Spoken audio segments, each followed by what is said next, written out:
एक बहुत अमीर आदमी ने रोड के किनारे एक भिखारी से पूछा, तुम भीख क्यों मांग रहे हो जबकि तुम तंदुरुस्त हो।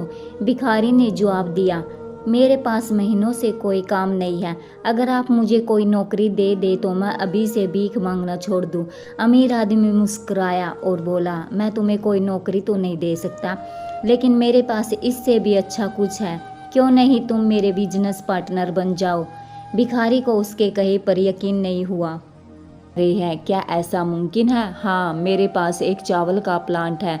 तुम चावल बाजार में सप्लाई करो और जो भी मुनाफा होगा उसे हम महीने के अंत में आपस में बांट लेंगे। भिखारी के आंखों से खुशी के आंसू निकल पड़े। आप मेरे लिए भगवान के दूत बनकर आए हैं, मैं किस कदर आपका धन्यवाद अदा करूं। फिर अचानक वो चुप हुआ और कहा, हम मुनाफे को कैसे बांटेंगे? क्या मैं 20% और आप 80% लेंगे, या मैं 10% और आप 90% लेंगे? जो भी हो मैं तैयार हूँ और मैं बहुत खुश हूँ। अमीर आदमी ने बड़े प्यार से उसके सर पर हाथ रखा और कहा, मुझे मुनाफे का केवल 10% चाहिए, बाकी 90% तुम्हारा, ताकि तुम तरक्की कर सको। भिखारी अपने घुटनों के बल गिर पड़ा और रोते हुए बोला, आप जैसा कहेंगे मैं वैसा ही करूँगा। मैं आपका बहुत आभारी हूँ। और अगले दिन से भिखारी ने काम शुरू कर दिया। उम्दा चावल और बाजार से सस्ते और दिन रात की मेहनत से बहुत जल्द ही उसकी बिक्री काफ़ी बढ़ गई। दिन प्रतिदिन तरक्की होने लगी।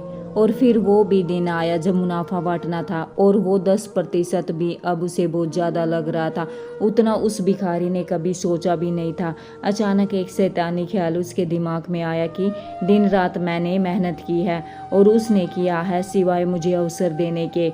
उस अमीर आदमी ने कोई भी काम नहीं किया सिवाय मुझे अवसर देने के।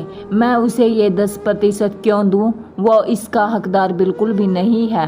और फिर वो अमीर आदमी अपने नियत समय पर मुनाफे में अपना हिस्सा 10% वसूलने आया और भिखारी ने जवाब दिया, अभी कुछ हिसाब बाकी है।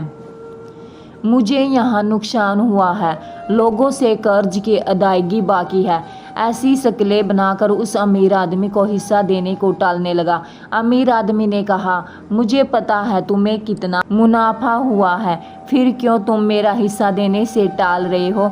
उस भिखारी ने तुरंत जवाब दिया, तुम इस मुनाफे के हकदार नहीं हो, क्योंकि सारी मेहनत मैंने की है। दोस्तों, अब सोचिए, अगर वो अमीर हम होते और भिखारी से ऐसा जवाब सुनते तो हम क्या करते?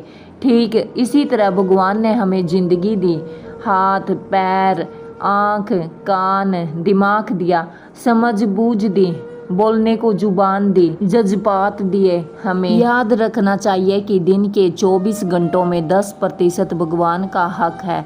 हमें इसे राजी खुशी भगवान के नाम स्मरण में लगाना चाहिए।